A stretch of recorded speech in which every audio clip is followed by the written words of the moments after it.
there's two main things. So the first one is about that inner critic. This is a very common one for a lot of people, is when we don't express our anger, it becomes self-directed, right? So I'm just going to get you to write that part down. When I don't express my anger in a healthy way, it becomes self-directed. So I want you to explore your inner critic by first and foremost understanding what it's saying and who it sounds like.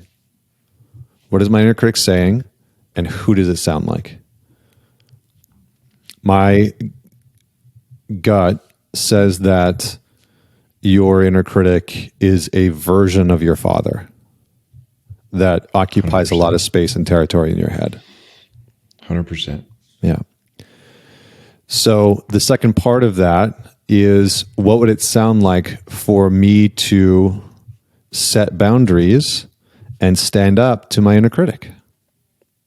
Now, again, that's not throwing the baby out with the bathwater. That's not saying my inner critic's a piece of garbage and I don't want to listen to it and I hate it and I'm going to try and kill it.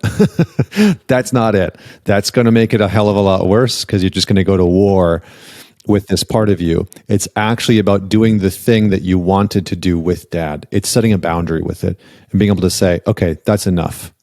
That's enough. Like, no more shaming, no more regret. That's enough. Is there truth in what it's saying? And can I take anything from it? Or do I just need to set a boundary? So that's what I want you to take. Is there a truth in what my inner critic is saying? Or do I simply need to set a boundary? Because sometimes our inner critic is trying to help us. It's trying to protect us. It's trying to point us in the right direction. It's trying to remind us of how we want to operate. And other times it's just a repetition of an abusive pattern or an unhelpful pattern or a maladaptive pattern. And so just beginning to discern, like, is that even helpful? No, it's not helpful. All right, that's enough. That's good. And use that verbiage, right? That's enough. So that's part one. Part two is, I want you to practice daily letting that potency occupy space in your body. When you're driving, when you're walking through a grocery store, when you're interacting with your partner, when you are doing jujitsu, right? To feel some of that energy in the body of your own aliveness and your own capacity to take up space. Okay? How does that sound? That sounds very doable. Yeah. So even if you just set an alarm once or twice a day and it says, feel the energy, take up space, or feel my potency, take up space. And then breathe and let yourself feel it. And see if you can transmit some of that.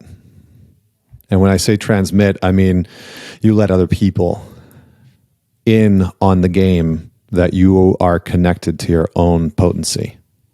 One of the most attractive things to the feminine is a man who is connected to this part and know that he has a healthy relationship to it. It's one of the most attractive things.